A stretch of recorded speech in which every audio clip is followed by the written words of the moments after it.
safety insurance, NEHDAA, and sports, etc. Now, Ty Anderson, Ryan Johnston, and Bob Pierce.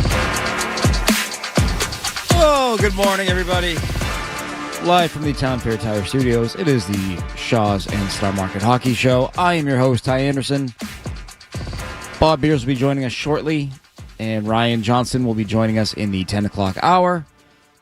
And most importantly, we have you on the phone line, 617-779-0985. Like I said, I am Ty Anderson. That is Ryan Garvin behind the glass producing. Ryan, how are we doing today? I'm back, everybody. Hello. Welcome back. You know what's happened is we had like an emergency quarterback situation last week. I got a sense of that, yes. There was a Ryan by another name was in here. There was, and he was like the OG producer for a while there. You know, like when I was first doing this show, he was the guy. So it was great. It was a very Phillip Rivers-esque situation here, bringing him out of hockey show retirement. He did a great job as always, but similar physiques. Glad to have you back. Total joke. I believe he's half the age of Phillip Rivers, who is forever years old. Big week for the Boston Bruins. I think in the sense that, you know, they have a road trip that they feel pretty good about, right? And then it ends horribly. 7-goal game from the Kraken. Don't think they've scored 7 goals ever in their entire franchise history. It feels like just not a team you think about offense when you think about the Seattle Kraken historically. They get their doors blown off. Not a great game. Just an awful game in terms of the giveaways and the penalties again. You know, like this team is kind of...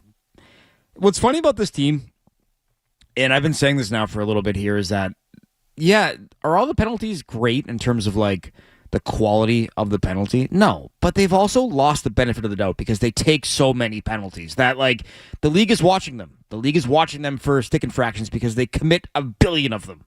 And it's not fair. I understand that, but like you kind of lose the benefit of the doubt after a while. And I think the Bruins are there. But it was a big game coming back home, right? That Thursday night game against Calgary, after you lose the way you did in Seattle, you look at that Thursday game typically as a really tough game.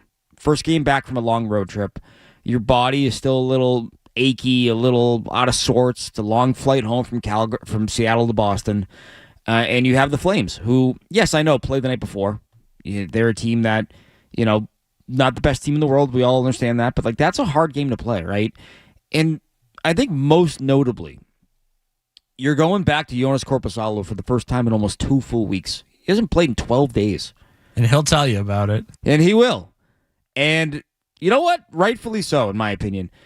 When they lose in Buffalo right out of the holiday break, I thought Korpisalo was the only reason why they didn't lose by 5. You know, I thought that he actually battled. He played well. He gave them a sporting chance before it kind of fell off the table there for them. But I do think that he should be playing more. I thought he should have played in Seattle. I thought that he should have played in Vancouver. Like, one of those games should have gone to Korpisalo. There was no reason not to. And this is the question now. This is sort of the issue for the Boston Bruins, is that are they going to play Joonas Korpisalo enough to justify having him on their roster? I don't know if Michael DiPietro is any good. I don't know. But I look at his numbers in the AHL, .935, sub 2 goals against average, and I look at you, for the most part, benching $3 million every night.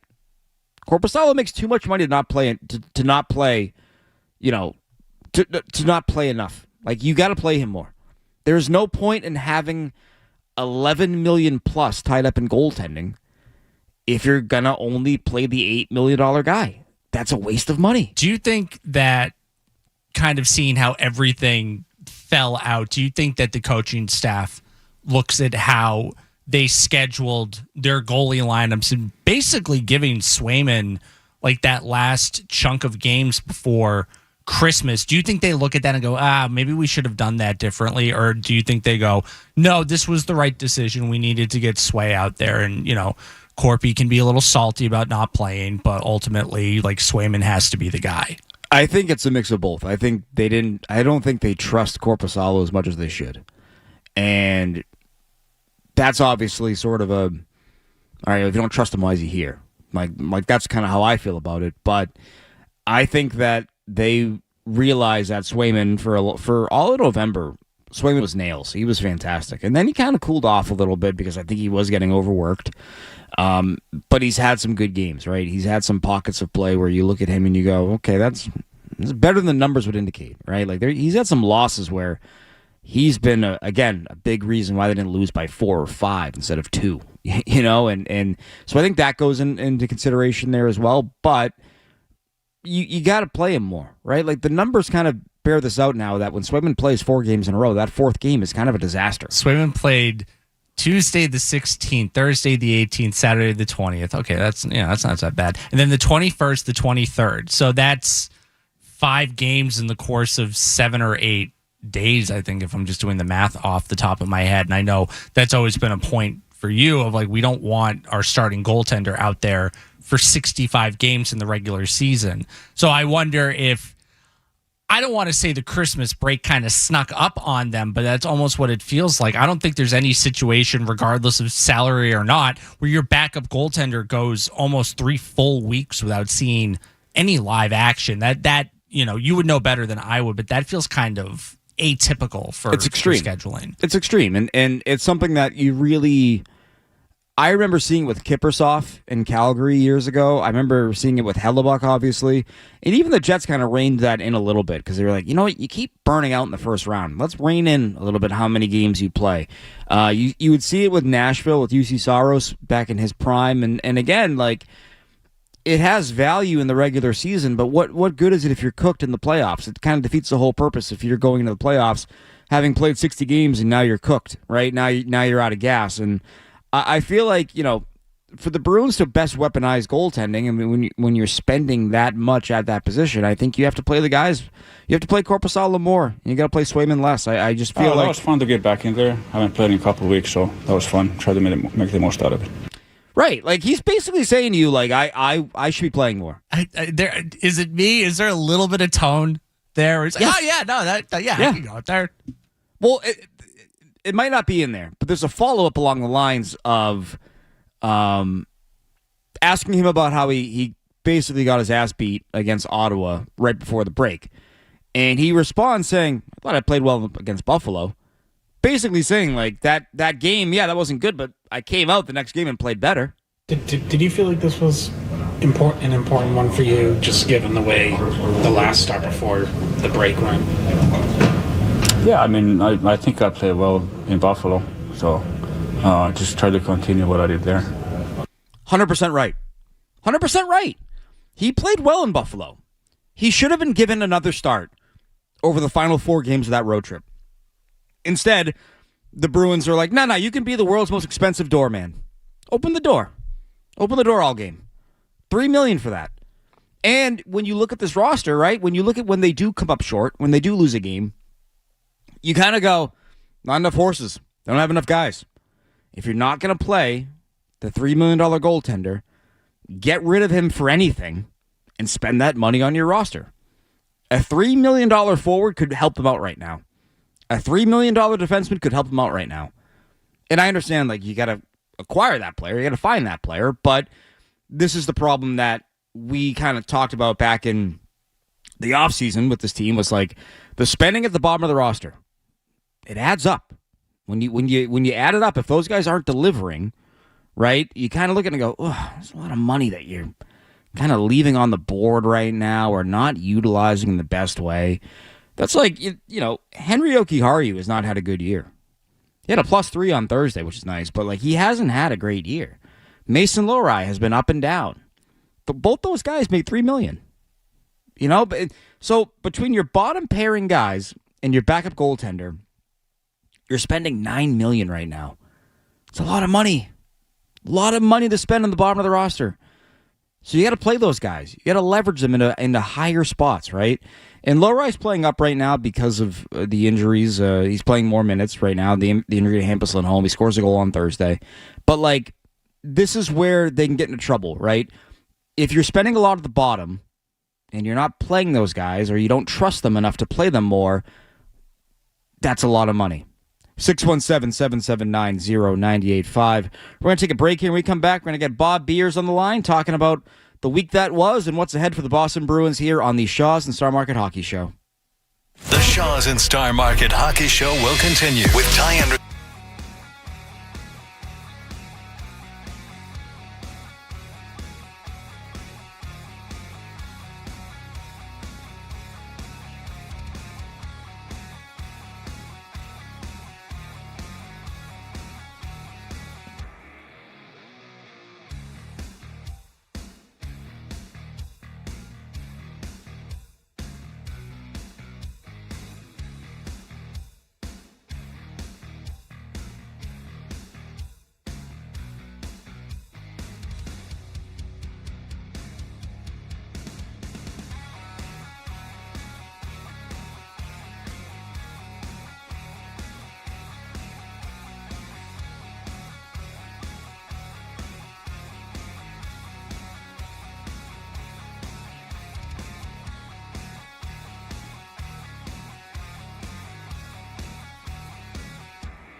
And joining us on the expert hotline here, give Ryan a second to get over to the computer. Ryan's doing so much over there. Appreciate it. Is Bob Beers. Bob, how are we doing today? Morning, Ty. How we doing? Good morning. Great to have you on as always here. It's been a pretty busy week for this team. Bit of an up and down week as the season has kind of proven to be here. But just working backwards here, that game on Thursday, we opened the show kind of talking about that. Really good response game. A really important game, just given the way the road trip ended and how sour they were about it. What did you see from that game from the Boston Bruins? I saw them stay out of the penalty box. You can use everybody when you stay out of the box, right? They were able to incorporate everybody into that game. They weren't overtaxing people. You give up 3 power play goals against Seattle, and you're taking up a lot of penalties. You're taking penalties down the ice. Not ones that around the front of the net where maybe you're protecting your goaltender or something like that, or just trying to keep the front of the net clear.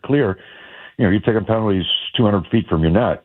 So those are the ones that are really kind of coming back to hurt them right now. And you allow 3 power plays against Seattle, so that was a main focus. It's been a main focus for them for a while, and they just haven't always been able to do it. I think when they can play 5-on-5 like they did against Calgary, I don't think Calgary was at their best in that game, but still, you got to give the Bruins credit. You still got to do things that help you win hockey games, and that was one of them. And that's been a focus for them for a while. And if they can stay out of the box, I think that it's just going to be a huge advantage to them because they like what they can roll, in terms of lines. They've got some depth there. Hey, the fourth line gets on the board with 2 goals last game. Corrali's goal and Lorai's goal was fourth line.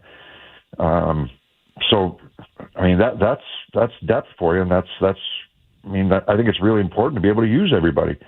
You're killing penalties. You got certain guys sitting on the bench that you need on the ice, right? Including Pastrnak and a Geekie. And staying with Geekie here for a second, this is the first time that he has gone through a scoring slump in over a calendar year now. Speaking ahead of the game on Thursday, he kind of said things have been going well for so long that it was bound to happen at a certain point. When you look at Morgan Geekie and what he's doing right now and what he needs to get back to scoring, is it just confidence? Is it one goal and the floodgates open back up? Or what are you seeing from Geekie right now? You would think so. I thought he was coming out of it after the Vancouver game because he hit 2 posts in Vancouver, and he had a 2-on-1 chance in the first period. So I thought after that game that, he was going to break out of it. If you look back at his stats against Seattle, somebody was telling me it's his old team, but he doesn't put up any points against Seattle if you look at his numbers against the Kraken. But, I just think the opportunities have dried up a little bit for him. He's had a couple of chances here and there, but I think opportunity-wise, they've been down. And that's he's got to get back into some of that form. And, no matter who he's playing with, no matter who his center is, get back to, maybe he's got to get a couple greasy ones, maybe he's got to get a couple ugly ones before the one-timers start to happen again for him. So it's going to happen. He's proven it. I think we've got a big enough sample size that he has proven it. So this is something where, just keep working at it. It'll come. And, when it does, the floodgates open. He had a similar slump earlier in the season, where he was fighting the puck a little bit, but all of a sudden he broke out of it and couldn't stop him. So I fully expect him to break out of here at some point, hopefully sooner rather than later. But this is, it's a lot of hockey, and the games pile up quickly. And if it's not happening for you, I mean, look, Pastrnak fought the puck for a couple of games, right? All of a sudden now he's finding the back of the net. So I think it happens to everybody. Some guys more than others, but it's going to happen for him. It's just a matter of just keep pushing forward. And like I said, it piles up quickly because the games come so quick. So if you're in a slump, it can go fast, right? You look at all of a sudden you're down there and you've got 1 goal in your last 8 games or something like that. So I have no doubt that it'll happen for him, but get back to maybe doing some of the things that help you get open, help you create chances for yourself. Yeah, it's interesting, right? Like watching that game on Thursday, he had a chance, and I want to say it was early in the second period, where he is right sort of in his wheelhouse there, right? A good scoring area, and he tries to pass it instead of shooting it. And that's why I was just wondering, like, you know, when you're struggling, the confidence. It a little bit. Yeah, exactly. like you're kind of almost deferring because you're you're kind of in your head or something. Like I always just wonder kind of like the mentality of a guy like that. Like when you're not scoring, do you want to try to defer more to try to get your own game going? Or I just don't know. Like it's such an interesting spot for a guy like him. I mean, I watched him in Seattle. I mean, he was having trouble, handling passes. He fell down coming through the neutral zone. It was strange seeing because, we know how good of a player he is. So, you're overthinking it. No question. Squeezing the stick a little bit, overthinking it. But it's going to come. And when it does, it should come in bunches. And one of the changes that they also made up front was putting Marat Hustadinov back with David Pastrnak and Elias Lindholm. It's a combo we saw earlier this year, and they had some success early. I like Hustadinov in that role. I know he's up and down, but it's just the speed that he can bring, right, and the tenacity he can help bring. I've liked that complexion of a line. What do you like, and what can they do well? I like his energy. Mm-hmm. I like his energy. It's it's infectious. It's good. He made that pass back to Pastrnak the other day, and I was like, maybe he should have just taken it to the net. Next thing you know, Pasternak's making a great pass over to Lindholm, and the puck's in the back of the net. So, you don't want him to defer a little bit, too much, looking for Pastrnak all the time. But at the same time, allow him to be creative as well. And he's a good offensive player, but he brings that energy, and he brings the forecheck. He's in there quick. He can make guys miss. He can gain a little separation down low in the offensive zone. That's I think he helps any line helps any line he kind of goes on, and he can play up and down your lineup depending on how other guys are playing. We felt that right from the start from him. He started on the fourth line when he first made this team, and next thing you know, he's kind of going up and down on different lines to try to complement them. Is he a driver of the line? Probably not, but he's somebody that can complement guys that he plays with. And like I said, that energy is infectious. You see that energy that he brings, and I've liked him as a player. I've liked him all year long. There was a few games where he had to sit out, but he came back in and he was ready to go, and he's done a good job, no matter where he's played. And looking at what happened last week in Vancouver, obviously it's a great homecoming for Fraser Minton there. It feels like his growth has been on display. It feels like he is earning his ice time. I think he played 20 minutes in that game.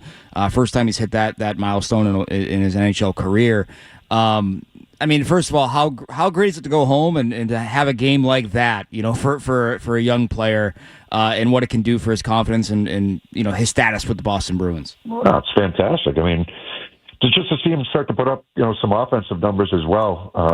He's had some chances. He's had some games where he scored. He's had some games where he's been a little snake bitten, but he's getting second power play time. He's killed penalties all year. Now he's getting second power play time, so that adds some minutes on to you as well. And he's done a good job no matter where he's played.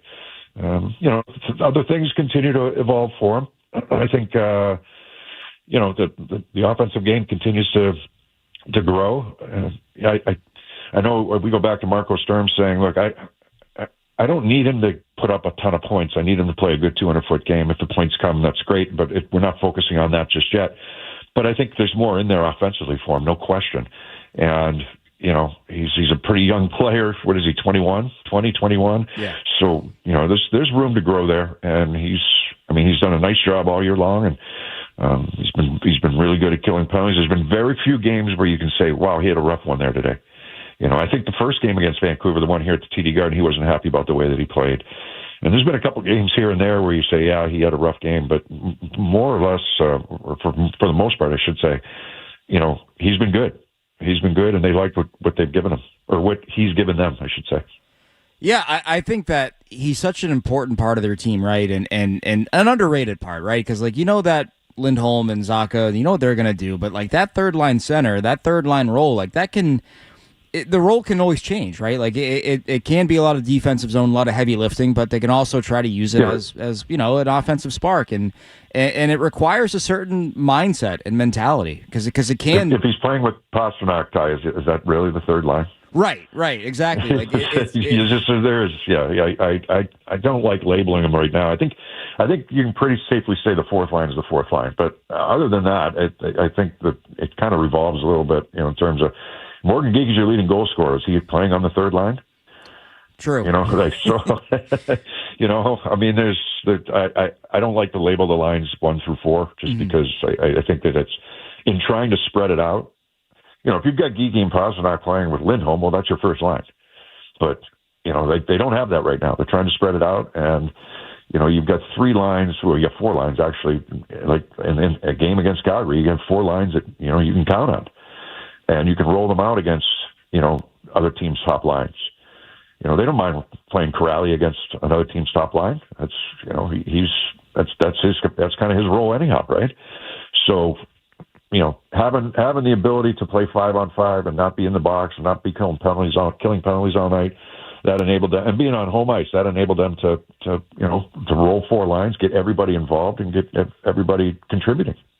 Want to talk more about this homestand and more of the games this past week. We're going to take a quick break here and take some phone calls with Bob Beers and your host, myself, Ty Anderson, here on the Shaw's and Star Market Hockey Show. Ty Anderson, Ryan Johnston, and Bob Beers.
Bob, where do you land on this this Korpisalo debate that's been raging on Twitter and on the show in terms of him playing more? Do you think he should be playing more than he is to this point right now?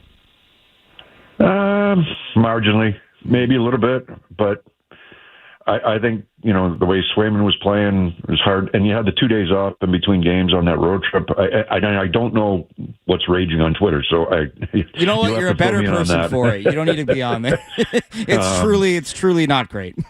I think, the way that Swayman was playing, and you had the 2 days off in between games, twice, right? Before Vancouver and before Seattle. I assumed that he would be playing all those games, yeah. So if that's what we're debating, then, of course, it's always open for debate if a guy has a rough outing. And I don't even think he was that bad against Seattle. I think the team was bad against him. How many saves did he make on Matty Beniers? Right. I mean, he made 4 point-blank saves on Beniers. I thought there was one goal that he would like to have back, a shot that looked like it was going wide, and it kind of went off his blocker and in. Mm-hmm. But other than that, I thought he was good in that game. The team was not good in that game, for sure. And you give up 3 power play goals. And that goes back to the whole point about staying out of the box. It's been a problem for them all year. But if we're talking about goaltenders, because you had the 2 days in between both of those games, I had no problem with it. Yeah, I think at its core, right, it's this team has been taking so many penalties, and the quality of the chances that they do surrender as a result has been pretty high, right? And yep. I think that you look at the workload, and I think that's a lot of the question, right? And we know that Korpisalo has been pretty vocal about wanting to play more. He was a year ago, yep. And then after the game on Thursday, he says, "Yeah, I haven't played in a few weeks. It's fun to get back out there," and so it does feel like he wants the net more. Obviously, well, of course you do. Sure you do. And I just wonder, given the workload, given the quality of chances they do surrender, if it's almost better to, I don't know, carve out some more games for Korpisalo. But of course, when you're in a playoff race and you want to get out, you want to get points every night, it's a harder thing to balance, it feels like, for a guy like Marco Sturm, understandably so. And I think, Korpisalo he's an athletic goaltender. He's shown the ability to win games, to make good saves, to make big saves. I think he gets a little bit of trouble with his rebound control. Mm-hmm. He had to make an unbelievable save the other day against Calgary, but it was because there was a rebound. Right. And there are going to be rebounds. I get that. Whether it's a screen or whether it's a tip. So it's going to create a loose puck. But it's the ones that you got a good look at a wrist shot from the blue line and. You're not able to catch it or you're not able to control it, and all of a sudden now you're putting out fires in front of you. So, but he made some big saves in that game against Calgary too. Second period, well, one of them was off the rebound, but another one, their backline was wide open in between the hash marks, if you remember that save, and yep. It was a glove save made by him. So, he's capable of that. There's no question. But I think if Swayman's running and he's playing well, then it's hard to go away from him sometimes. But look, Korpisalo is going to get his starts because of the schedule. So it's so compact, and I think because it was spread out during that road trip is the reason that they kept going back to Swayman. Korpisalo got the short end of the stick, having to play the day or 2 days after Christmas there, travel that day, everything else, and playing against a Buffalo team that had won 7 in a row at the time. So, the Bruins had a decent first period and then kind of fell apart a little bit after that.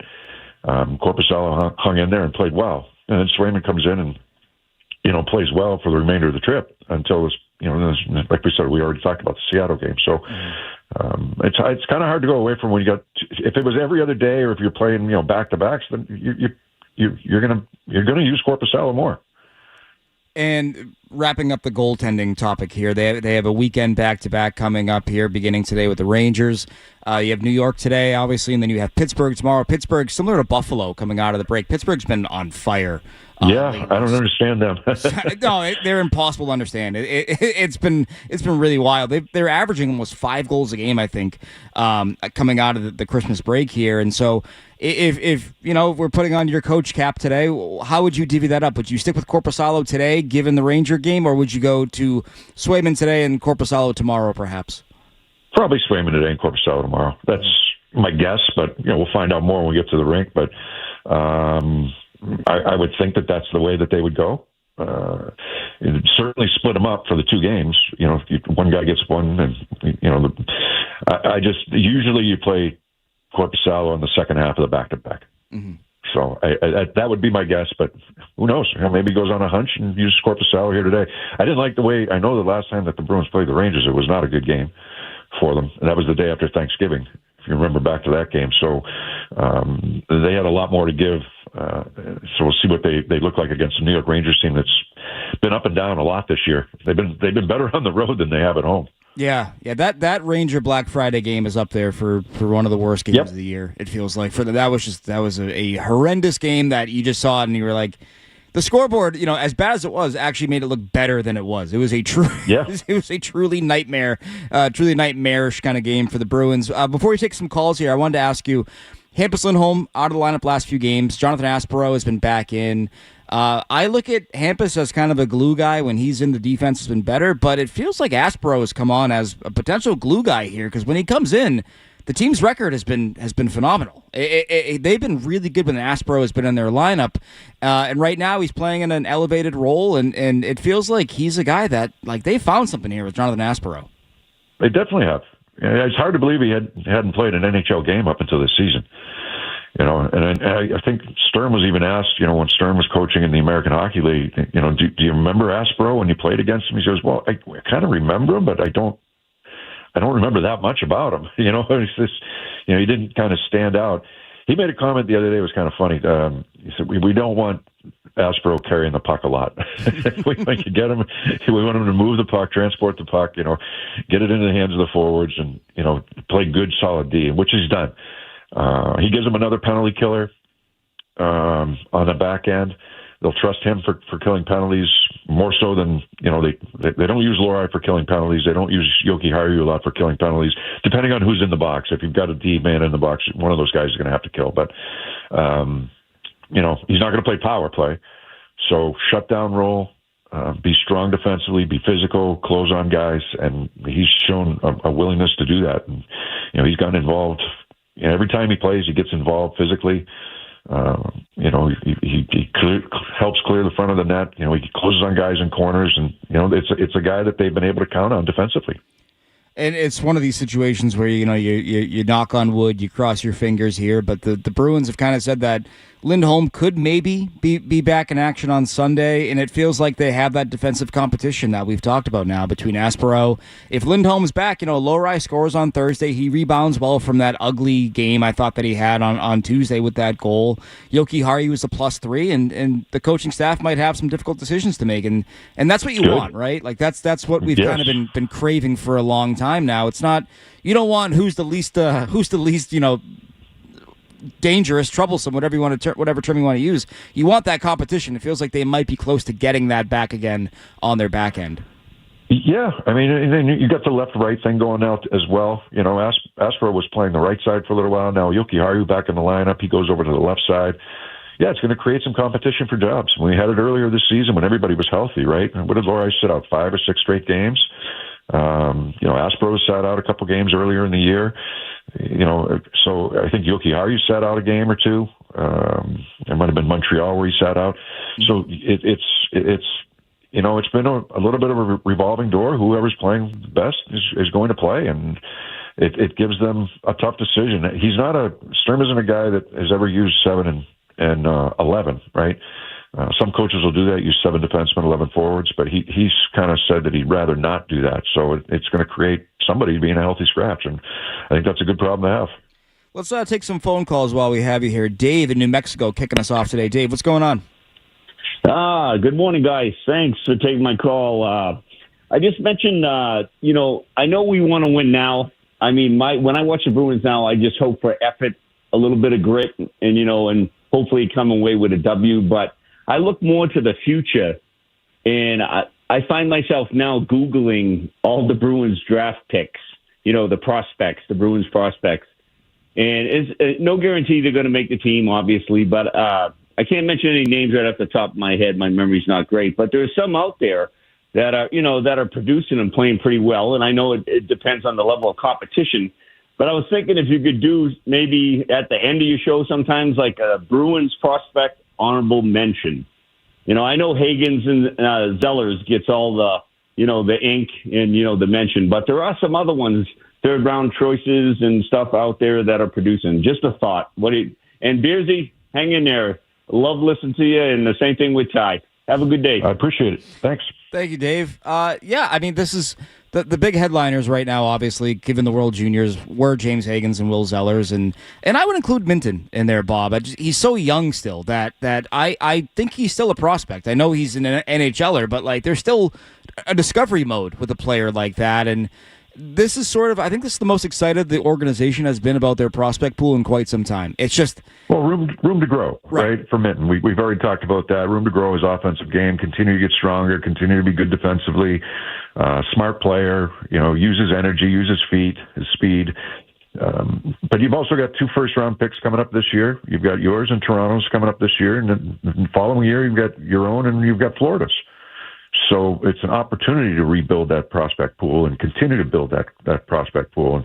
And obviously no guarantees that guys are going to pan out, but that's why you've got your scouts, and that's why they're out watching all the games that they're watching. And you hire these guys for a reason. You hope that they hit on, especially the first rounders. You want them to hit on a couple of guys maybe in the second, third, fourth round. You get a little. Not saying lucky, but you want some of those guys to kind of pan out. You look around the league, and you see teams that are top heavy. If they've got some star players, they have to supplement those third and fourth lines or the bottom pair defense with guys that are coming up and on entry level contracts. So low paying, and those are guys you're drafting, developing, and then you're bringing in and incorporating them into your lineup, and that's what they want to continue to do here.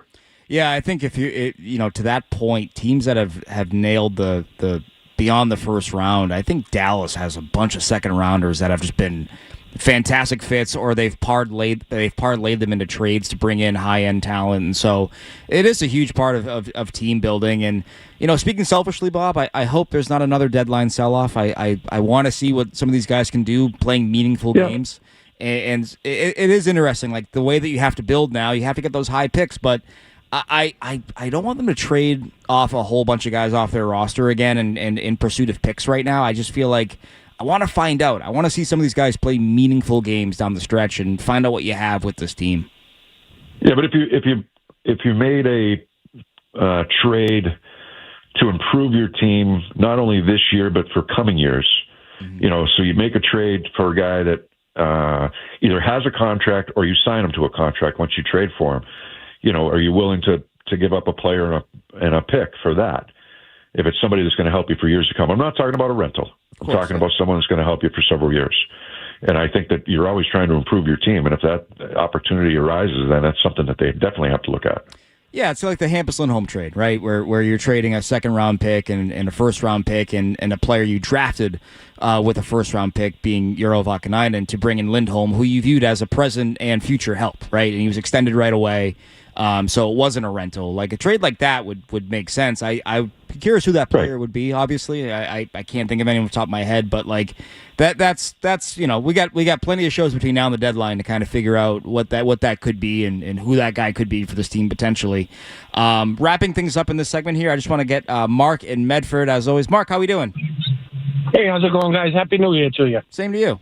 You too. Thanks. So, I got 2 Bruins comments and 1 league-related comment. The first comment is I agree with probably going back to Corpy tonight and then going with Swayman tomorrow. And, guys, this team is a much better team when they stay disciplined and they roll all 4 lines, and they proved that the other night against Calgary. Just stay disciplined, stay out of the box, and you can hang with any team in this league. That's my opinion. And on the league-related issue, what is going on with Linus Ullmark? Mark, thank you for the call, as always. The Ullmark stuff, the Sens came out and said that there's nothing to the internet rumors there, so I guess we'll leave that there. He's away from the team right now. They had to move him to the non-roster to activate Lars Eller. So they're saying that everything there is completely false.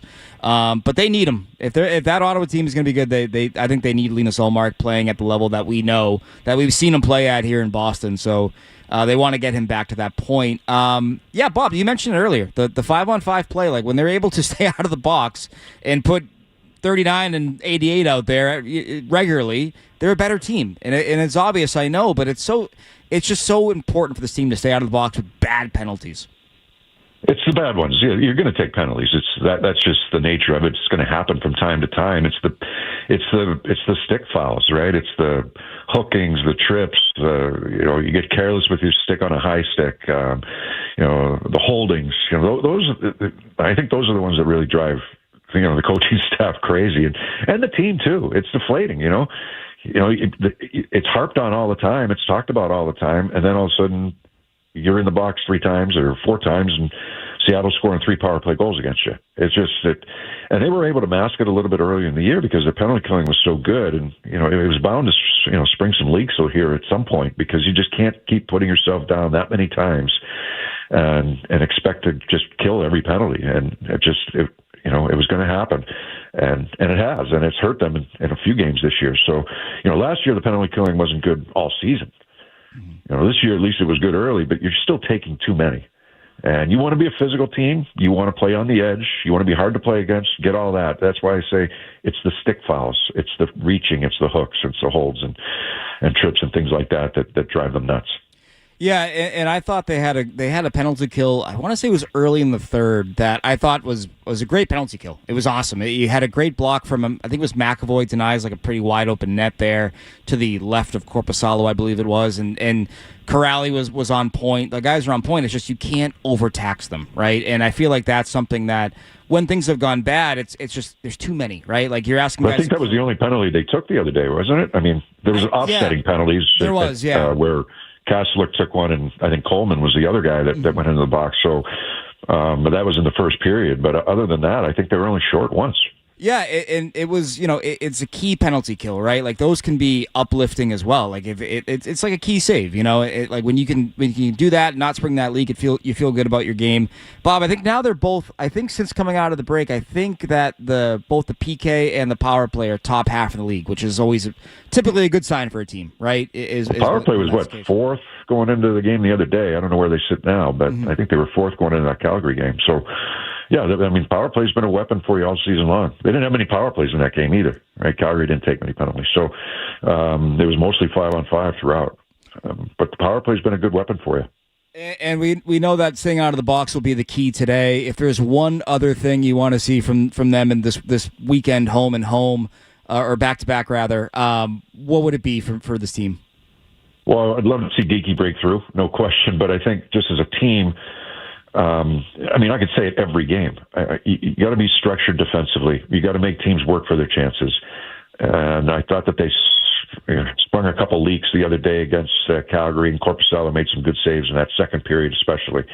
But just being tight defensively, protecting the middle of the ice, making the Rangers work for everything they get, and place that doubt in the New York Rangers' mind. I mean, they've had trouble scoring this year. It's well documented. Most of it's been at home, but they've had trouble scoring this year. And, they had it again the other day where the pucks just didn't go in for them. So, make them work for their chances if they're going to get them. And for an afternoon game, the last time they played the Rangers in the afternoon, it was not good. We already talked about it. So be ready to start on time.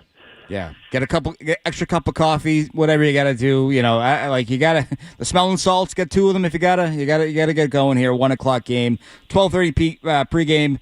Really looking forward to hearing you on the call of today's game, and again tomorrow as a nice lead-in to the Patriots playoff game against the Chargers. So looking forward to hearing you, and thank you again for joining us on today's show. We really appreciate it. You got it, Ty. Thank you. Awesome. That was Bob Beers joining us on the Expert Hotline. Still room for you guys on the phone line, 617-779-0985. We're going to take a quick break, and we come back, more of the Shaw's and Star Market Hockey Show. Stay tuned for more of the Shaw's and Star Market Hockey Show.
Always love talking with Bob, by the way. Like, you think you have like a good opinion about something, and then Bob is like, you're thinking about too much.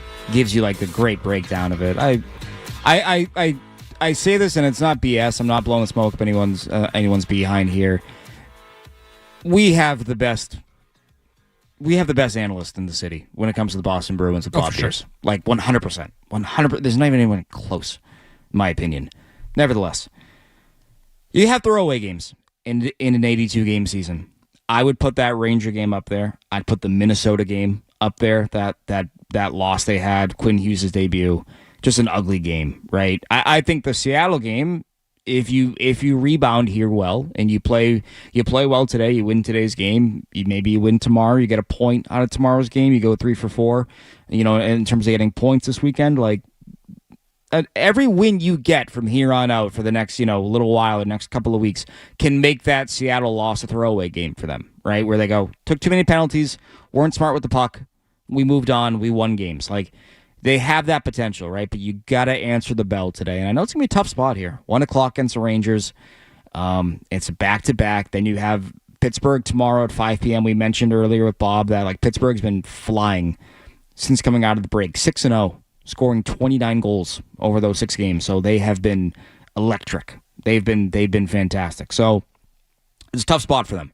But a great chance to rebound, and this is where you hope that Marco can be what he's been for them this year. Marco has been very good at getting this team to respond, to bounce back. Yes, I know they've had some losing streaks in there, but when they have a really bad game, they've typically answered the bell, right? And I go back to that loss that they had in Ottawa in late October. It was awful. Talk about a throwaway game.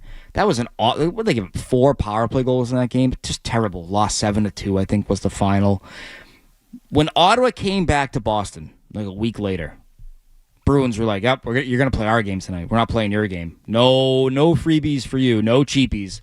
And I think it's been a little while, right? Like that was a week later, a week and a half later. This is a month and a half later. A little bit different, obviously, but that sting of how poorly they played on Black Friday should still be there for the Boston Bruins. How many throwaway games are we going to allot this team? You get 5. You've just cited at least 3. You could even put the Anaheim game that I always reference from the beginning of the season. Oh, that's not a throwaway. Oh, you don't think that was just them being bad? That's a turning point game. Okay, so all right. Some losses are valuable. I think that Anaheim loss was very valuable. Because that was the moment where they were like, you can't play like this. You're not good enough. I wanted to play that Sturm coming out because of the situation that they're in. They had a good road trip in the middle of December, and everybody sounded like they were drinking the Marco Sturm Kool-Aid and said, yeah, we're bought in. We understand our system now. And you're like, nice. This is what we want to hear. It sounds like they're going to start playing well. And, Minnesota had come off back-to-back, and they come home, and they're fresh off acquiring star players, and they end up pounding the Bruins. Bruins come back, beat Utah 4-1. Okay, nice. All right, we get that off our back. And then proceed to lose 1, 2, 3, 4, 5, 6 games in a row, getting shelled in some of them. And now they're in kind of a similar situation where they go out on the road. They beat a good, I like that Edmonton team. They beat a good Edmonton team. And then at the very end of the road trip, they lose to Seattle. They come back and they beat a Calgary team that also has been kind of scuffling. So now I'm just wondering what you're thinking is, Ty, as far as we have, and again, it can be a moving target, but, the bigger idea of like how many throwaway games is too many before you start to go, oh, maybe this is just what they are. Because I am very curious to see what this next stretch of games looks like based on everything I just laid out after they came back from their last road trip, kind of scuffling again. No, and it's going to get lost in the shuffle because it's a weekend back-to-back and because we have a Patriots game on Sunday night. This is the most important weekend of the season for them. This is the most important weekend. You have the Rangers, who are 2 points behind you in the standings in the Eastern Conference, and then you have Pittsburgh, who's 3 points ahead of you for the final wildcard spot right now. This is the most important weekend of their season. If they go 0-2, I don't know, man. It's getting a little dark in here. I think that's... And I know that sounds crazy because this year is so topsy-turvy and the schedule is bananas, as we all acknowledge, but you can't let more, like to your point, you can't let more games slip away and go, we'll make it up down the road. That's why I said 5. And if they've had 3 of them, they can afford 2 more tops, but it can't be this weekend. Bad teams don't have throwaway games. Bad teams have bad games. Right. And I don't think that the Bruins are a bad team. They have not shown that they are a consistently bad team. But in this last stretch, they're it's almost like they've forgotten how to be consistently good. And for everything that you just outlined about the importance of this weekend, I hope that resonates with this group. Their conference is kind of open right now. I mean, the amount of fluctuating that has been done in the Atlantic standings has been pretty crazy. If the Bruins win 2 games, I mean, they're a wild card team. It's right there for them. So there's an opportunity for them to kind of climb out of, I don't even want to call it the basement because it's just sort of where, like, Toronto, you're a point behind. Buffalo, you're 2 points behind. Those were teams that you were just in front of not that long ago. So I'm very curious how they respond because they've shown that they can respond. Right. But you got to respond and not also have losing 5 out of 6 or losing 6 in a row like they did after coming back from that Minnesota trip. And that's why, I bring up the goaltending, right? Out of the gate today, I bring up the goaltending because you kind of boxed yourself into a scenario here where, you have to play Korpisalo at a point this weekend, right? Which means he's going to get 2 out of the 3 games when you're back home, which you can say, well, we can control the matchups better at home, so, that's okay. Well, I'd rather him play more so that he's in rhythm more, right? And that if you feel better about going to him, because as good as he was on Thursday, I'm like, we getting the clunker now next game because has the adrenaline worn off? Has the anger worn off, and he's not going to be what he was on Thursday? He was a rebound machine, too, at the beginning of the year, too. Everything was coming off his pads, too, and he was just giving more opportunities for guys to score. But I also understand what you're saying, and the way that this schedule has worked out, this is not an easy task for even, the most senior coaching staff. But Marco Sturm in year 1 has to navigate. And I know he's got Goalie Bob, and Goalie Bob, we defer to on everything, literally everything with the goaltending with the Boston Bruins. But this season and how it's played out is so insane with the Olympic break coming up. The fact that they're only going to play 4 games, I think, in the month of February, and everything I can't is wait so for the record. Oh, are you excited about that break? Dude, you have no idea. You have no idea. See, I thought when Mark and Medford called before, I didn't think he was going to ask about Linus Ullmark. I thought he was going to ask you guys about the state of the Olympic hockey rinks and just change the hallway. Go Hockey Town on it. Just change in the hallway. Who cares? No, but bring it back to goaltending, Ryan. You kind of have to make a decision here for the Bruins, right? We know that Swayman has not been good in the 4th game. When he gets 4 games in a row, especially in a condensed week, he's not good in those games. I posted the numbers the other day. When he is making his 4th appearance in 7 days, let's make it 8 days because they don't have a lot of 4 and 7s. They have a lot of 4 and 8s though. When he is making his 4th appearance in 8 days, he's 0-2-1 with a .795 save percentage. So what's a better scenario for the Boston Bruins? Given Jonas Korpisalo a start, that 4th start, right, instead of giving it to Swayman, or basically sacrificing the game because by now, this goes back to last year too, that Swayman has not been good when he's playing his 4th game in about a week. Well, the evidence is there. Statistically, you want to have Korpisalo take one of those games, and even if it isn't 3 in a row and then they go Jonas, if you want to go 2 Jonas and then have Swayman play, I think that's a point. But I also think that you don't want your backup goaltender sitting for, did he sit for 12 days, 12 or 13 days? He got pulled from the Ottawa game and then didn't play until after the Christmas break. So I don't think it makes a lot of sense to have your backup goaltender, regardless of their salary, just sitting there collecting cobwebs and dust and, as you said, being a doorman the entire time. Even if your starting goaltender is standing on his head and stopping everything. Again, for everything I just outlined and how condensed the first half of this season is, I don't think it warrants having your goaltender going out there and playing basically 4 games in a row before the Christmas break and then having nothing to go to coming up, because then you set yourself up for situations like this. I don't think they look at it as like, oh, we're going to have to sacrifice a game. But statistically, that's kind of what you're doing. Korpisalo, 3 games in 27 days. That's just not enough, right? And Swayman getting that start in Seattle was his 23rd appearance in the last 30 games. Yeah, I don't care if it's Anton Khudobin. I don't care if it's Tank Johnson. Name any Bruins backup that's been here. I don't think it makes any sense for your backup goaltender to play 3 games in the course of a month when you're playing 14 games, 15 games. It's too much. With, again, the homework has been done. We know what Swayman looks like the longer he goes with more consecutive games played. You want to keep him fresh for, maybe a wild card round or wild card, whatever they call the first round. The first round. Yeah, the first round.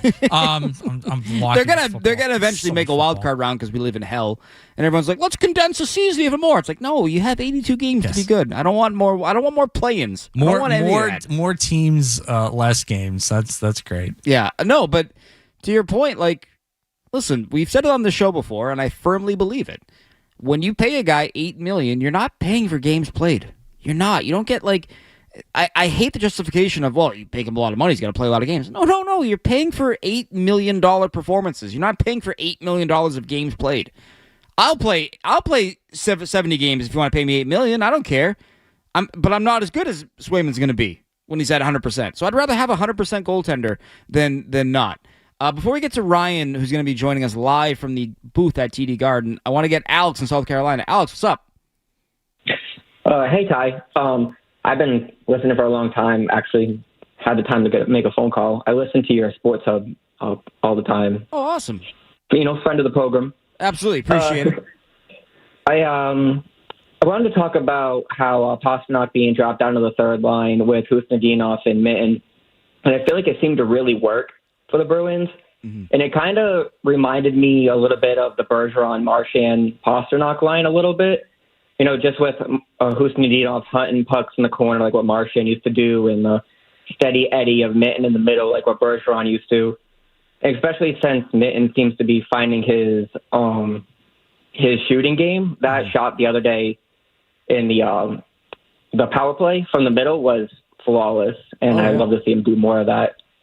Other than that, I'm hoping that they make the playoffs this year, but overall I'm just looking forward that they're actually making improvements, and I'll hang up and listen. Yeah, Alex, thank you for the call. Don't be a stranger. Call anytime. It's a really interesting dynamic, right? Because I think we all want playoff hockey, but we also realize that this team has more development. They have more draft picks to make. They have to rebuild their pipeline a little bit. They might not be there yet. And so I think I agree with you that I just want to compete. I want a product that I can sink my teeth into. I want a product that makes me want to watch the games every night, right? Last year was miserable. I don't want to go through that again. I understand that might be what's best for business in terms of the long run, but oh my God, are you asking a lot out of your fans to do that? To watch every night when you are that bad, right? And they haven't been that bad, so you hope they're not.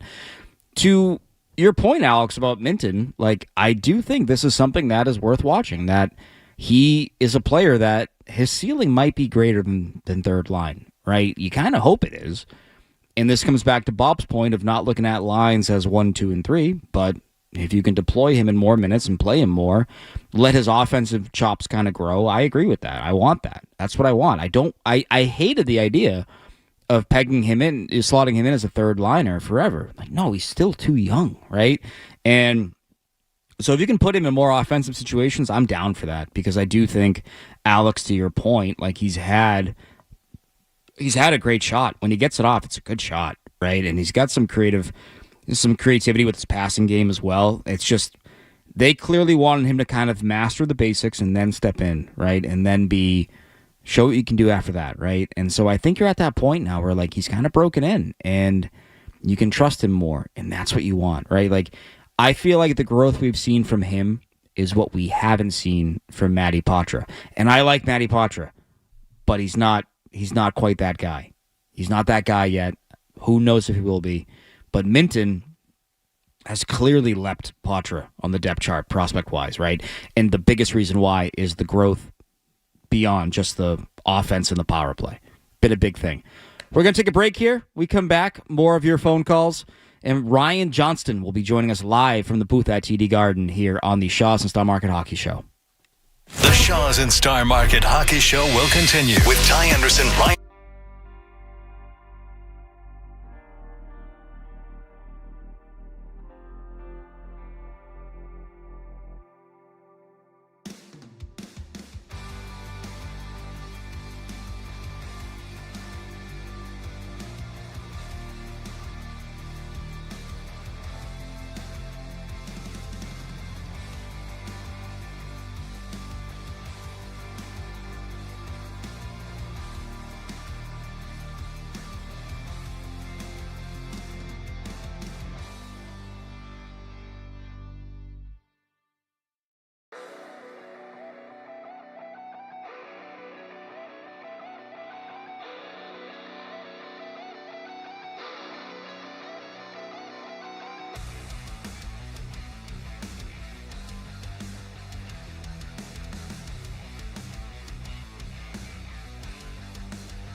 second overtime game winner this year, his second goal of the night.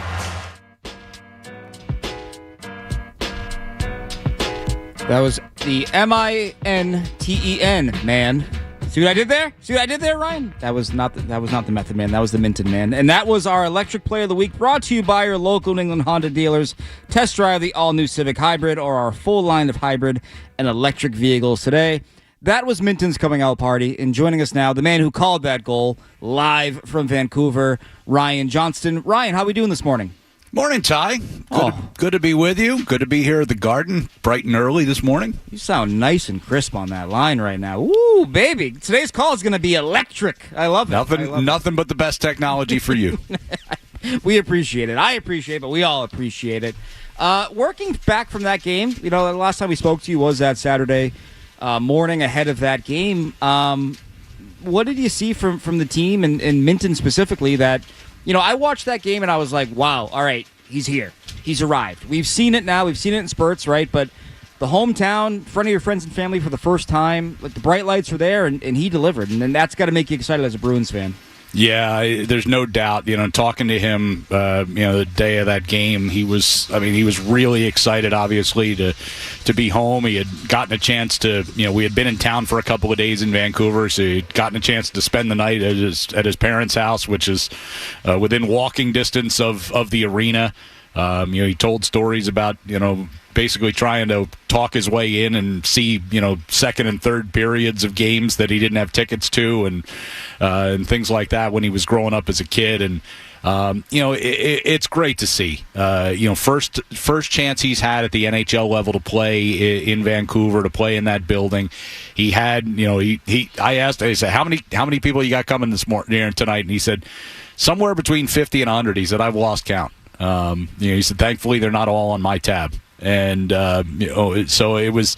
It's awesome to see a guy who is growing into his role here in the NHL, is growing as a player in his first full season here in Boston, and to get that opportunity to go home and really put on a show and be as I said in the clip, the hometown hero there.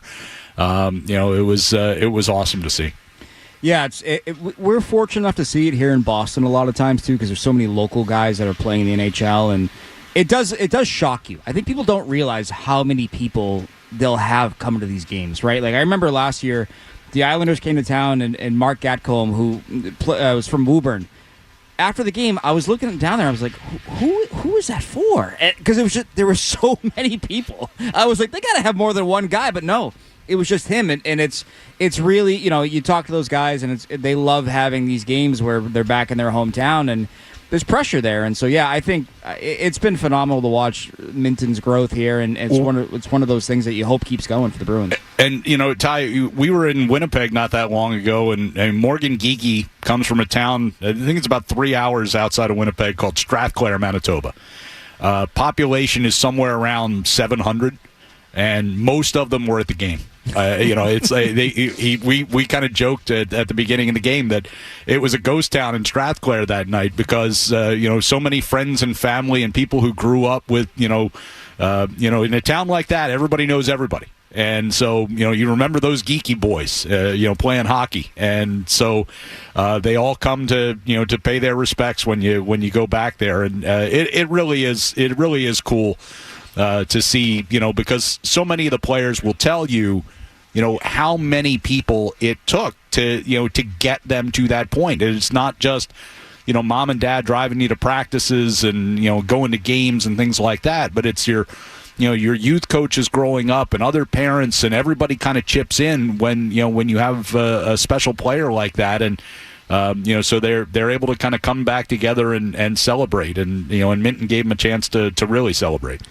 And when you look at the end of that road trip there, a pretty sour ending for the Bruins, all things considered. They were not happy with their game in Seattle after the game. A lot of people said, like, hey, we gave this game away, right? We did not show up, or we made it too easy. You heard a lot of that talk after that game, and then you heard it when they were back in Boston, talking about the challenge of playing Calgary and wanting to avenge that. What did you see that went wrong in Seattle, and how did you like their response they had against Calgary on Thursday? Yeah, it was just one of those games where, obviously the penalties stand out more than anything else, and that's been, kind of when they lose, and particularly when they lose, there really haven't been that many games there this year where they've lost big. We're talking about a 3 or a 4 goal loss. They're in most games, even when they're not necessarily getting 2 points. But in those games where they are getting kind of blown out, the 7-2 loss in Ottawa earlier this year, the game against the Rangers. I heard you and Beersy talking about that Black Friday game against the Rangers and how ugly that was. There's kind of a pattern there, right? Where generally in those games they don't start strong, they get behind the 8 ball early, and then they struggle to kind of come from behind. They commit a lot of penalties. They give the other team a lot of power play chances. They give up a lot of power play goals. And, that was kind of the formula that we saw in Seattle, that early on in that game in the first period, you take back-to-back penalties. Zadorov gets called for an interference call, and 9 seconds later, Jeremy Swayman takes a penalty, chopping the skate out from underneath Jordan Eberle, and now you're down 2 guys, and you give up a 5-on-3 power play goal. And so, you're 8-9 minutes into the game at that point, and you're trailing, and now you've got to kind of try to dig yourself out of a hole. Now they did that, but things really went sideways at the end of the second period, and you're still in it at that point, but the momentum is certainly going Seattle's way. And then they come out in the third period and they get the goal to extend the lead rather than you able to draw closer, and it kind of spirals from there. So, it's kind of what we've come to expect when the Bruins aren't on their game, when they're taking too many penalties, when the defensive structure isn't quite there the way it needs to be. These games can get away from them when they play to their strengths and when they do the things that they're supposed to do. They're not going to give up 6 or 7 goals in a game. And when you look at this team and what's ahead of them this weekend, I was saying that this feels like the most important weekend of the season. Would you agree with that assessment? Or are we still too early for that, you think? Well, I think we've had a few of those already this year. Kind of thinking back on it, you go into some of those games at the homestand before the Christmas break. You feel like, well, that's a tremendously important time here, where you get 5 straight at home. You've got teams that are from the West that are traveling out here. You've got divisional games in there. It's like you gotta put together a good stretch here, and they didn't. And so then you kind of come back after Christmas, and it's like, okay, reset December 27th. Like, you got to come out strong, and they end up losing that game 4-1. We've heard Pasternak say it, once or twice this year, like how important this particular game is. Listen, over the way that the schedule has gone this year, and for everybody around the league, and the way that the wins and losses have shaken out for pretty much every team around the league, every game is immensely important at this point. You're caught up in the middle of a log jam of teams fighting for wild card spots and playoff spots. You're going to see a Rangers team that's certainly not been as good as they would have expected this year. You're getting them at a time when they don't have Igor Shesterkin, when they don't have Adam Fox. I mean, that's a good advantage for you. But you got to take advantage of that. And we know that these afternoon games are, you're not really sure what you're going to get a lot of times. And then Pittsburgh comes in tomorrow, and you're getting them at a stretch where they're red hot, which seems to have happened a lot to the Bruins of late. Playing Buffalo when they're red hot. Getting a Calgary team that if you had seen them in the first 20 games of the season, they're a doormat versus what they've been in the last 20 or 25 games. And so, you need to get some points out of this weekend, certainly, but, that's kind of true every night from here on out here. I think you've got to find a way to chisel away points and keep yourself, at least level here with Buffalo and Toronto and Washington and Pittsburgh and all the other teams you're going to be fighting for potentially for a playoff spot. 617-779-0985. Want to take a quick break here. When we come back, more with Ryan and your phone calls on the Shaw's and Star Market Hockey Show. Ty Anderson, Ryan Johnston and Bob Beers. This is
game in Boston at Warrior Ice Arena. We talked about that. We encouraged fans to go. There are still some tickets available for today's game. It's 7 p.m. over at Warrior. It's an absolutely fantastic event. Everyone who goes has a fantastic time. I'm going to try to make it from the Garden after the Bruins game, so let's hope it's a nice and tidy ending for the Bruins and doesn't go too late. But it's a fantastic event. They're going to have a lot of guys from the 2011 team there playing in the game. Zdeno Chara, Mark Recchi, Bergeron, Tim Thomas, Chris Kelly, McQuaid, Seidenberg, Tuukka, Johnny Boychuk. The list goes on and on. There's going to be a lot of guys that you haven't seen in a little while, like guys that you want to see back on the ice. And so I encourage everyone to go out to that event if you have a time tonight. It's a great event. You can buy kids tickets as well. It's a really cool event, and it goes to a great cause. And again, BruinsFoundation.eventbrite or just Eventbrite and search 2026 Face-Off for Heroes. I encourage everyone to go to that. It's a really great time. You'll really be happy you went. Ryan, still with us? Yes. Oh, awesome. Sorry, thank you for letting me do that. I wanted to get on that. No, absolutely. We've supported that event for years. It's as you said, it's a terrific event, and there's a reason that the who's who of the Bruins alumni shows out for that event every year. Yeah, and it's something that Kevin Miller has a big hand in it as well. Obviously, we know throughout his career, his endeavors and his dedication to helping those who help our country and have served for our country. And so I think it's a really cool event. And again, I think that fans who go, you will have an absolutely fantastic time. And so it's a great cause and can't recommend it enough in terms of something to do on a nice Saturday where there's no hockey game at night. You know what I mean? So go out and Warrior and watch a hockey game at night. Ryan, I want to talk about, we talked about the goaltending situation, right, for this team. And, Korpisalo last year was open about wanting to play more. He gets a start on Thursday after the game. He says, yeah, I haven't played in a few weeks. Pretty nice. That was fun. Where do you think, where do things lie with Korpisalo and the Bruins, and should they be playing him more, in your opinion? I'm glad that he wants to play more. You would be worried if he didn't want to play more, I would guess. It's not an easy job when you're the backup goalie and you're just not seeing a lot of action. He played on the day after the break, which is not a great time to play, I would imagine, just because everybody's kind of, coming off of the break and they didn't even get a morning skate, and, the team in front of him wasn't great in that game. I'm sure he wanted to come back, later on that road trip and get another opportunity, and it didn't happen. So understand that frustration. That said, this team is going to go as far as Jeremy Swayman's going to take them, ultimately. And, I think Swayman has been, by and large, the better goaltender, over Korpisalo, as you would expect him to be. There have been games when Korpisalo has certainly played well. There have been games where he's needed to play better. If you're going to talk about wanting to play more often, then when you do get the opportunity, you got to prove that you deserve to play more often. And right now, Swayman's been the better guy, and they've ridden him as much as they can, I think, based on how the schedule breaks out. We would expect that they'll split up the games this weekend, which means Korpisalo will have played 2 out of 3, and we'll kind of see how it goes forward from there. But to me, when Swayman is getting enough rest, which during the second half of that road trip, I can tell you, we spent a lot of time with not a whole lot to do in that last week of that road trip. And so he should have been fresh. And, I think when you have your starting goaltender in that position, you use him when you have the opportunity. And that's what they did. Yeah, for me, it comes back. I was talking about this with Bob Beers. It comes back to the workload, right? Like, the workload has been so heavy for Swayman, just beyond the games played.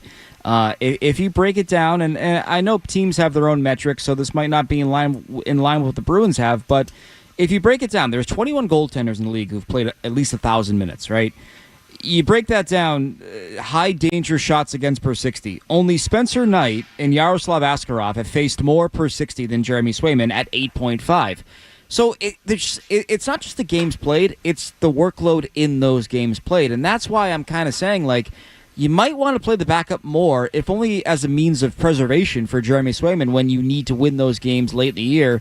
if you are making a wild card push. That's the biggest thing for me. It's this team. I think we all agree they want to be great defensively. They should be good defensively, but they've had some games where it's been a shooting gallery, and I feel like that is taxing just beyond the games played. I agree with you 100% that Swayman is the guy, and you need him to be the guy to win. It's just I wonder when you're allowing this many high danger, high quality looks, taking this many penalties, if you hit a diminishing return by game 4 in a row. You know what I'm saying? Right. Yeah, I do get what you're saying. And again, I know it's an organizational decision. Goalie Bob obviously is involved in that decision. Head coaches have said that for years. The head coach obviously is going to have a lot of input, but I would imagine the front office is going to have a lot of input and trying to map out where might be the best opportunities to give Swayman a breather. The other thing you got to remember with Swayman too is, he's going to be going to the Olympics. Now, how much he plays when he's there, if at all, is a question mark. But so there's a 3-week break in the schedule coming up here in a few weeks, and he's going to be going to Italy. How much actual time he's going to see between the pipes is another story. And so, while I think everybody in the league is naturally kind of concerned about potentially losing guys to injury while they're over there and all of that. For Jeremy Swayman, if he ends up being the third guy as he was during the Four Nations last year, that's going to be a 3-week break where he's not going to see any game action, right? Or he's going to be, he's just going to be kind of a practice goalie getting some shots in, but he's going to have a lot of rest in there now. Going into that break and coming out of that break in the month of March, it's the schedule's an absolute bear, and there's plenty of back-to-backs in there, and opportunities where both goalies are going to have to play. So I'm sure they've kind of got an eye on that as well as to how much rest is he going to need versus how much rest is he really going to get here over the course of the next month. Another guy who all eyes are on right now is Morgan Geekie, and Steve and Sonam has a thought on Geekie. What's going on, Steve? Hi, Ty. Thanks for calling. I'm sorry I'm late to the show today. I hope it's been spoken about, but I think they have to get Geekie going again. I believe it's 7 games since he scored a goal, and he really can't create offense for himself as much as obviously a guy like Pastrnak. So I think they ought to put those two back together again and try to get him going because they want to make the playoffs. They need to make a run. And this 5-game homestand is very, very important. So I think they need to put Geekie back with Pastrnak and someone else and get him going because they're going to need his offense down the stretch for sure if they want to be a playoff team. Thanks, Ty. Absolutely, Steve. Thank you for the call. Don't worry, we'll always make time for you, Steve. Doesn't matter. First Steve, hour, second hour. You can't wait that long. Your mother and I were very worried. We don't hear from you early enough in the show.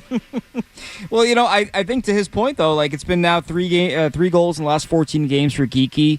I feel like he's just not. The confidence isn't there right now. You just feel like he needs one of those one-timers, one of those bombs to break through, and then he's right back to it. But it has been a while now since he scored a goal for this team. Yeah, he kind of what we've seen from him during his time in Boston. You go back to the beginning of last year where he was a healthy scratch because it just wasn't there. It just wasn't working. And then once he got going, he was one of the hottest scorers in the league, and that continued on into this year, and has for much of the season. And now he's kind of he's hit a rut again. Listening to him talk the other day, when they got back from the trip and morning skate Thursday here at TD Garden, he got asked in about 58 different ways about why aren't you scoring, what do you have to do to start scoring again, and things like that. And he stood there and fielded all of those questions, and he just kind of shrugged it off. And you've been around him. He's pretty easygoing guy, and but he talked a little bit about not putting extra pressure on himself, and he talked about just having to kind of play your way through it. And but he also talked about the confidence that he has at this point in his career versus where he was, 2 years ago, for instance, or 3 years ago, when he hadn't done it, when he didn't have a 30-goal season under his belt, when he didn't have 50 goals over the course of a calendar year as he did in 2025. He said it's different now. He's like, I've seen myself do it. I know that I can do it. I know what kind of a player I am. And so, he's not panicking. Is there, maybe when you're out on the ice, is there maybe a penchant to passing instead of shooting at this point because your confidence level's a little lower than it has been recently, or maybe you're squeezing the stick too tight and you're trying a little too hard and that's kind of taking you out of your game. Yeah, I mean it's like that. I think for every player who goes through a rut like he's in, but he is the type of player I believe that when that first one goes in, we're going to see like 5 in 4 games. Right. It'll be that kind of a stretch for him. Because he is that kind of a player and he does have that kind of a shot. Getting back to Steve's point about, do you have to put him and Pastrnak back together to make that happen? I mean, it's always there. And, certainly we've seen Marco Sturm a number of times this year, even when they don't start together midway through the game, he's kind of put them back together, especially if the team is trailing and you need an offensive boost. I don't think it's necessary to get Geekie going there, that he has to be playing with Pastrnak and Elias Lindholm, for instance, as that top unit. But I would not be surprised if we see Marco Sturm, whether he starts that way today or not, get those guys some shifts together at some point today if he feels like that's the best way to get him going. Ryan, thank you so much for joining us. We appreciate it as always. Look forward to hearing you on the call today. 12:30 pregame live from TD Garden, you and Beers, right? Yes, and just to make note, because of Patriots coverage tomorrow, we will be tomorrow's game, 5 o'clock face-off, will be over on Country 102.5, so make sure you find us over there before the Pats get going. Bring your 10-gallon hat, bring your bolo tie, you're on the country station. I love it. You got to do it. Yeehaw. Yeah, that was Ryan Johnston joining us live from the TD Garden booth. We appreciate it. We're going to take a quick break here. We come back, the final segment of this week's Shaw's and Star Market Hockey Show. Stay tuned for more of the Shaw's and Star Market Hockey Show on the Sports Hub.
just looking at this weekend here, it's a weekend back-to-back. It's going to not fall by the wayside. It's going to fly under the radar because of the Pats game, and we understand that. That makes all the sense in the world.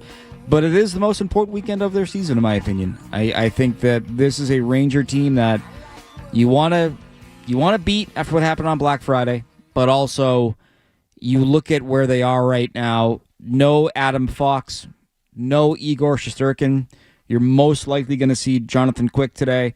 Jonathan Quick has not been good since they lost Igor. Back-to-back outings of under 850 save percentage-wise. So this is a game you look at. It should be winnable, but you got to show up. Doesn't matter who's in net if you can't lock things down defensively and if you're spending too much time killing penalties. We've seen that. We saw that game got away from them. The Black Friday game got away from them because they took too many penalties. Mika Zibanejad scores back-to-back power play goals in a span of, I think, 25 seconds, basically. And there you go. The game was over.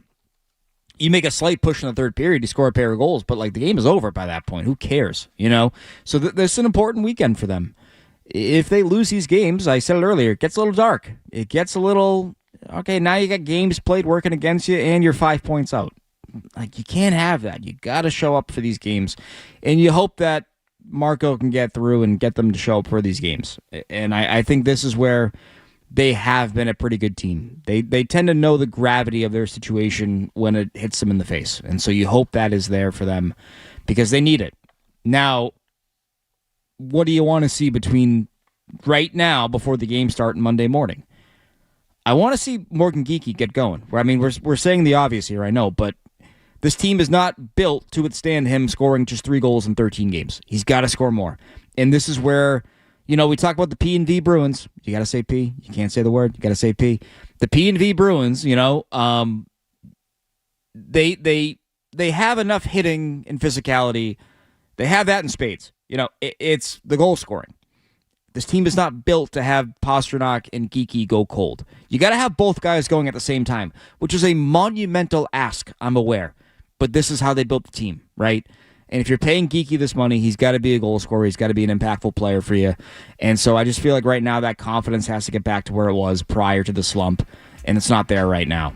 So I want a nice 3-goal weekend for Morgan Geekie. Give me 2 today and 1 tomorrow.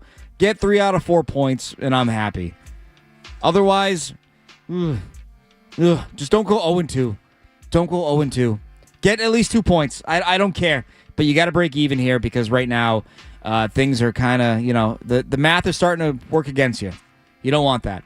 This has been the Shaw's and Star Market Hockey Show. I'm your host, Ty Anderson. I will see you guys next week. From the Delaware Tiger Studios, this is Boston's home for sports. Touchdown! The flagship station of the Patriots, Bruins, the Celtics, WBCFM and HD Boston 98.5, the Sports Hub. Beasley Media Group Station celebrating 65 years of broadcasting. Essential Sports Hub headline presented by Celsius Energy Drinks. Peyton Pritchard had 27 points.